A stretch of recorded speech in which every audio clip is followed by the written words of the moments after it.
Hello everybody, hope you're doing well and thanks for joining us for another video where today we will be tackling claims that have been made that apparently we faked the 24-hour Antarctic sun by using Unreal Engine. This is a claim I heard back in January during a discussion that I was having with Flatzoid about whether or not the final experiment was fake. They were able to get their environment done, HDR environment done, and they could recreate it in Unreal Engine 5 if they wanted to. And therefore, when they did all really go down in December, they were able to just fake the sky and have the rest as a real environment.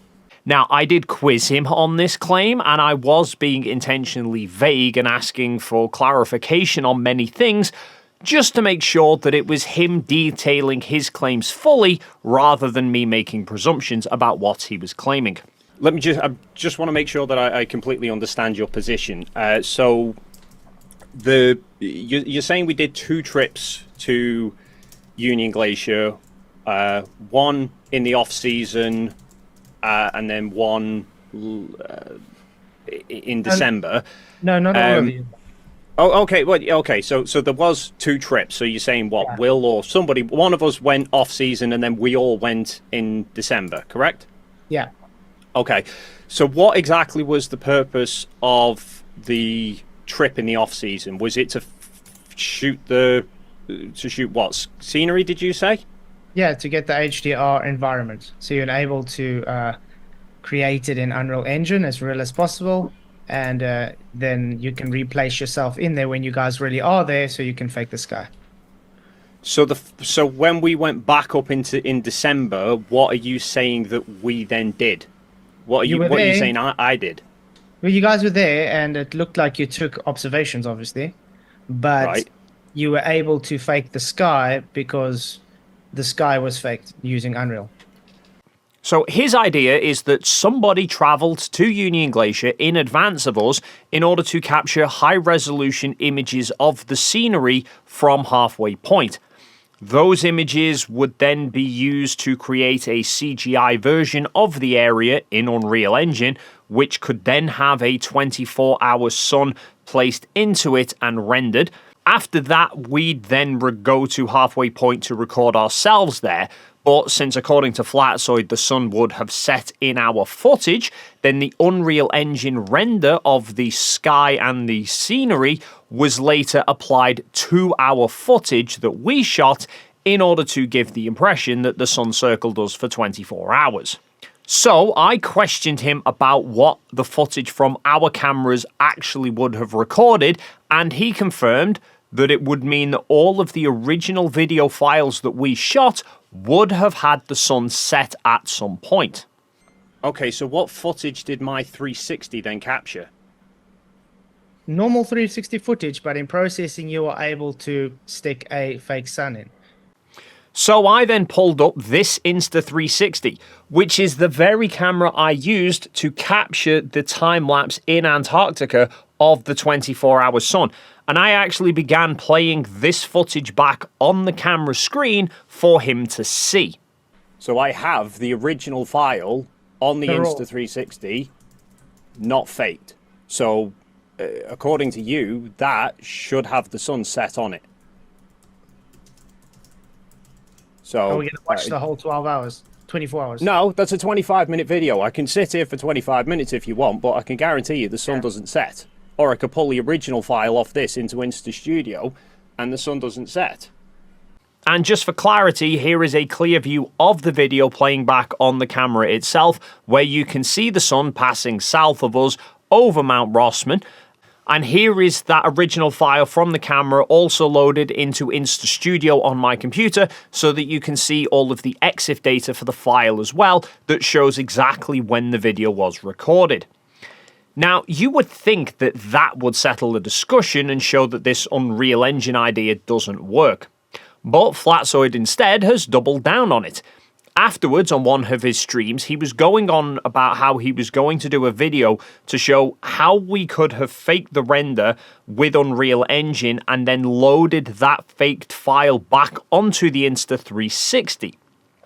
Not long after that, he uploaded a video that showed snippets of tutorials about using Unreal Engine and how it can be used to create quite realistic looking lighting of scenery, and it even ended with a render of the TFE environment using Unreal Engine.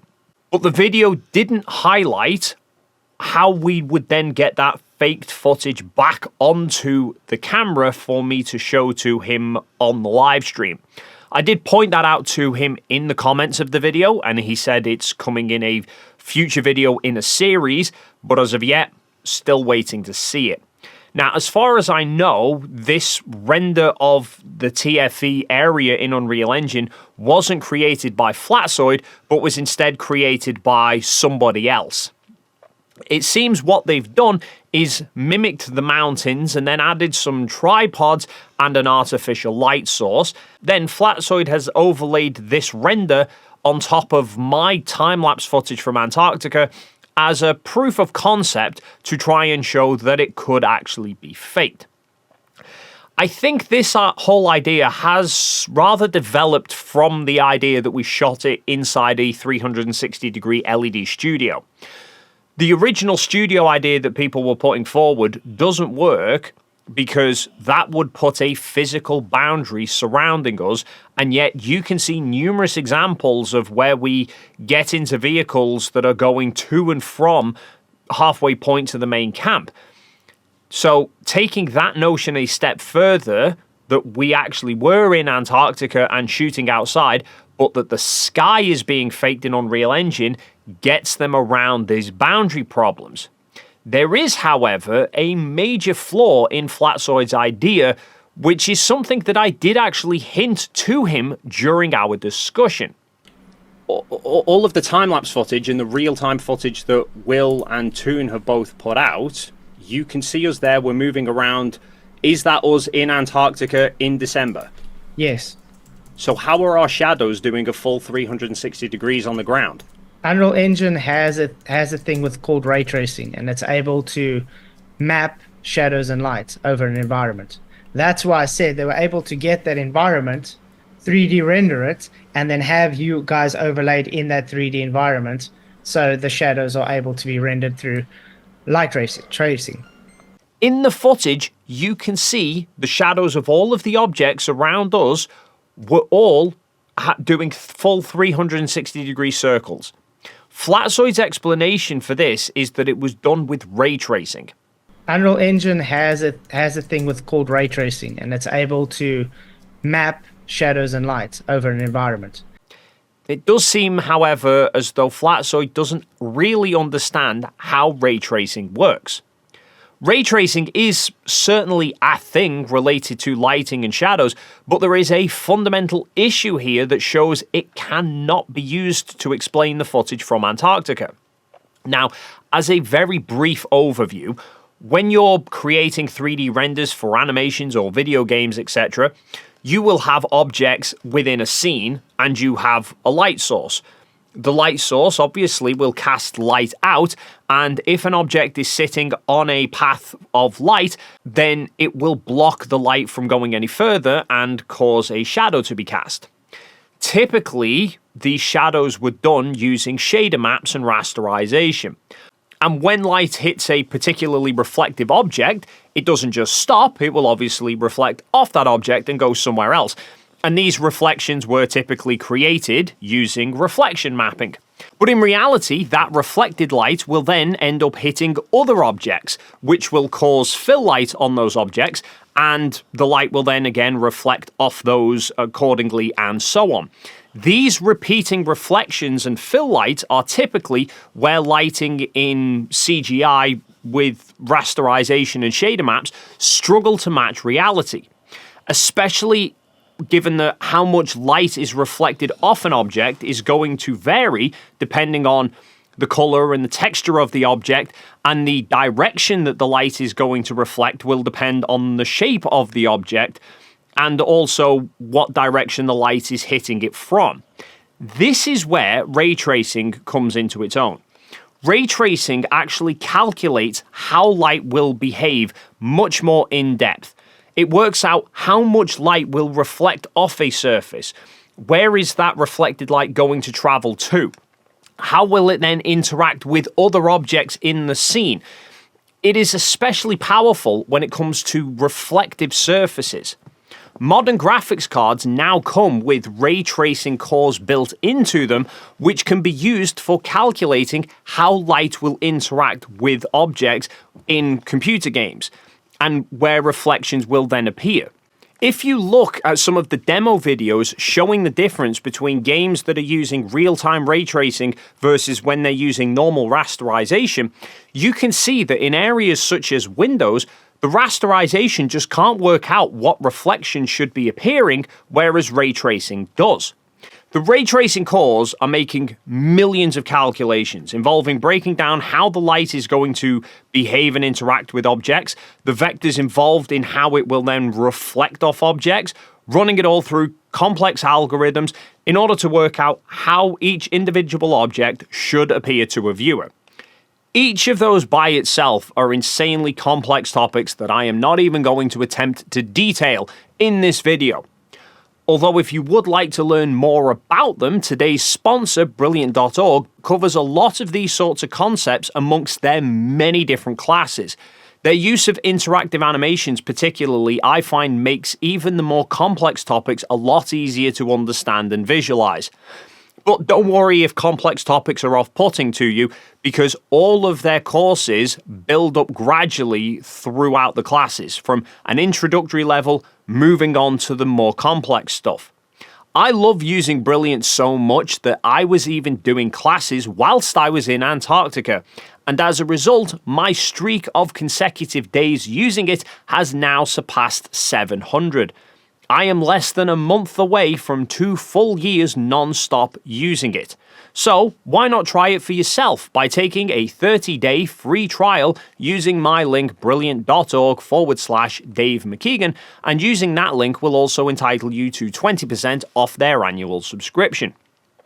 So ray tracing requires a lot of complex calculations to work out how light will behave within a particular scene to then try and produce results that match reality as closely as possible. And this is where Flatzoid's claims fall to pieces. Because for Unreal Engine and ray tracing to work out where shadows would be casting, it needs to know all the exact details about every single object within the frame before it can render what the lighting for them will be. i.e., the software needs to not only know if an object is in a frame, it needs to know exactly the size and the shape to know what shadow to cast, it needs to know the texture of the object to know how much light is going to reflect off it and in what direction. It needs to then know exactly where every object is in relation to everything else so that it knows how the shadow should look given the position relative to the light source and where the camera is viewing from. You can see this in the example that Flatzoid presents of the TFE render in Unreal Engine. It shows shadows being cast by the tripods, but the person who made it had to put the tripods into Unreal Engine first in order for the software to calculate the lighting effects for them. Ray tracing is only ever used for animated environments, because the designers can create the entire environment and all the objects involved beforehand and then have the lighting worked out afterwards. You can't apply ray tracing to a real video of reality after you've shot it. But by Flatzoid's own argument, the Unreal Engine render was for the far-off scenery and the sky. And what you see near the camera where we were was all actually filmed at the time in Antarctica. Okay, so what footage did my 360 then capture? Normal 360 footage, but in processing you are able to stick a fake sun in. So all the shadows from the tripods, the buildings, and even ourselves were all shot after this supposed Unreal Engine render was created, yet we still see those shadows circling 360 degrees around. For this Unreal Engine idea to have any hope of being plausible, the shadows circling around us would have had to have been created in Unreal Engine as well before we got there. But the shadows are casting off us.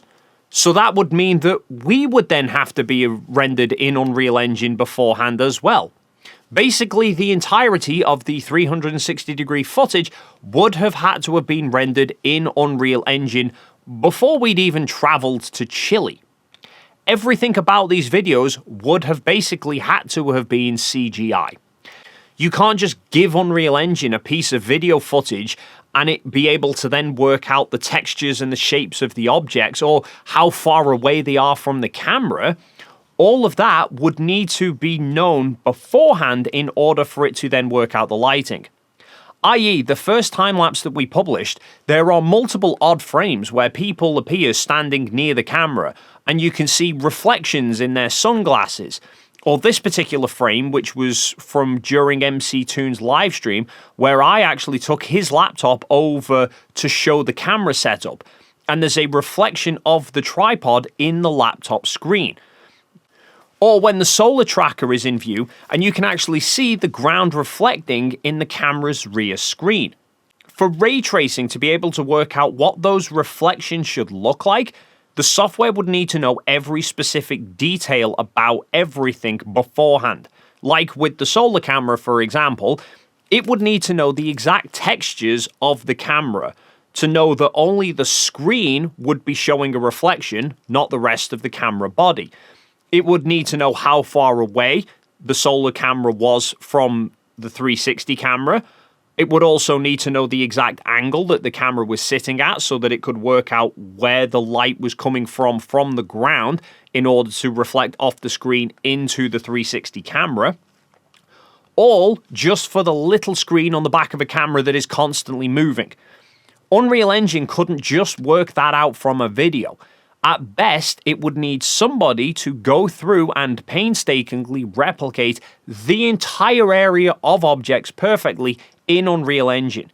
Exactly like the person in Flatzoid's example had to do, but it would have had to have been done with far more detail.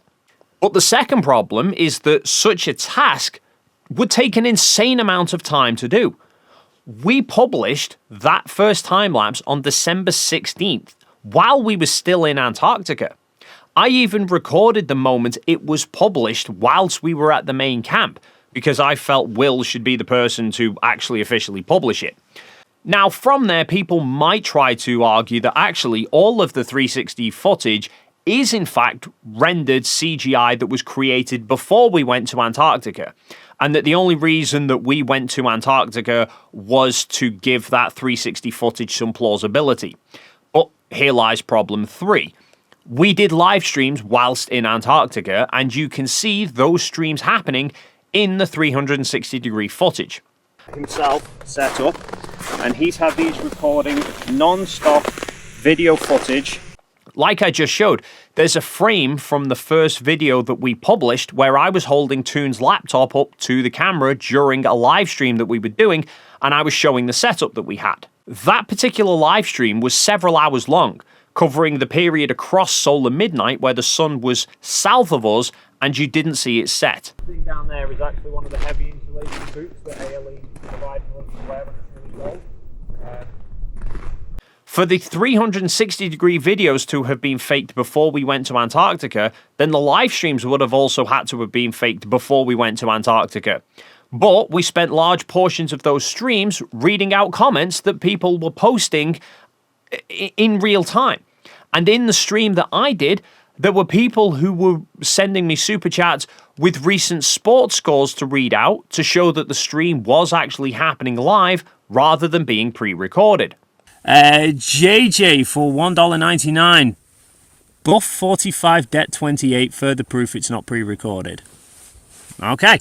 Hawk Skull for £5. Proof of date. What was the Scottish Cup results? I've got to Google stuff now. The Scottish what? Scottish Cup results. Is this Celtic and Rangers? Right. Okay. Fine. I've got this one from 30th of November.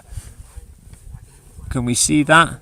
There we go. There's one from the 30th of November. So it's close enough to Middlesbrough 3, Bosnes United 1. So for Flatzoid's Unreal Engine claims, then the live streams would have had to have had Unreal Engine creating all of the background scenery and the sky as well in real time as we were actually streaming. But then we go back to the problem of working out the reflections that you can see. All of our glasses and goggles were clearly reflecting the scenery and the people surrounding us. At one point during Toon's live stream, I was trying to show a photo that I'd taken on my phone by holding my phone up to the laptop camera. And the angle that I was holding the phone at to the computer was at times showing reflections of the ground behind the laptop. During the midnight stream that Will did, everybody was outside together, and you can regularly see times where the person is standing in front of the laptop and their goggles or glasses are reflecting clearly the people who are standing behind the laptop. Or when Will turns the laptop around to show the midnight sun, his glasses are showing reflections of the shadows and the ground behind the laptop.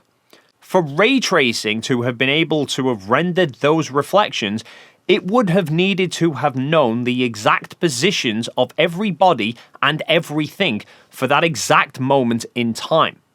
Not possible to do for a live stream that we were actively engaging with and responding to.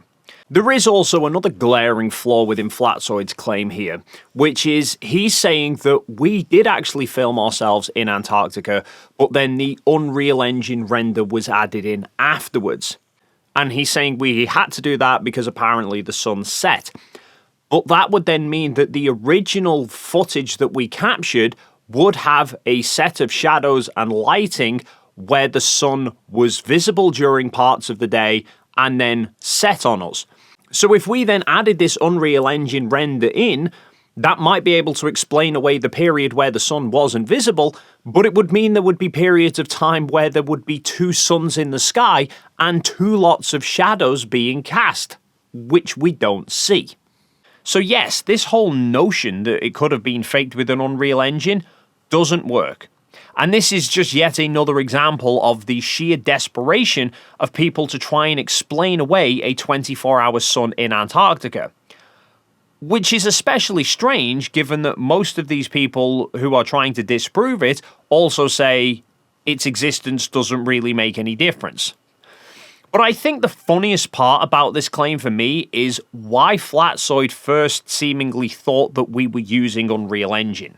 My idea is how they could have faked it was Duffy or someone could have gone earlier and got high-def HDR's surround environments of Antarctica, because when you look at the footage, we don't see Union Glacier anywhere around there, and they're only about 1.5 kilometers away. You should see Union Glacier camp.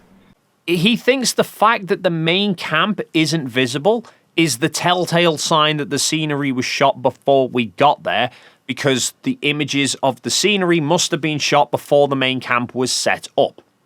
Now, in reality, the main camp was not visible from where we were located because it was below a ridge line in the ice, which is why you can't see the main camp in any of the live streams that we did either. On YouTube there. All right, Darwin Teague says, how far are you from main camp? Does the curve hide them? In fact, we were talking about that. Main camp is over there, and we cannot see main camp, even though it's just a couple kilometers away. And why you can see the twin otter planes approaching, landing at the main camp, but they disappear from view before they touch down. But I love this idea that in Flatzoid's mind, we had the forethought and the planning to think, right, we're going to need to fake this 24-hour sun. How are we going to get around the shadows needing to circle all the way around us? I know, we'll render everything in Unreal Engine with ray tracing. But how are we going to make sure that all of the scenery actually matches Union Glacier if it needs to be rendered before we get there? I know, let's send somebody to Antarctica weeks beforehand to go and capture high-resolution images. And then tell you what, just to make sure it's even more difficult, let's invite a bunch of extra people along to watch us fake it, some of whom really don't like each other.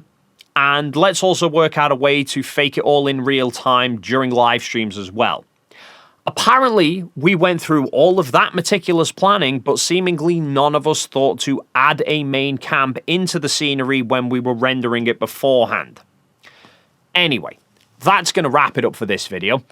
The idea of this being faked in Unreal Engine just does not work, so I guess it will have to go back to the drawing board to come up with some new claims of how it could have been faked, which I am very much looking forward to hearing. But until then, feel free to leave your thoughts in the comments down below. If you enjoyed this video and you haven't already done so, then please consider hitting the like and subscribe buttons, and hopefully we'll see you in the next video.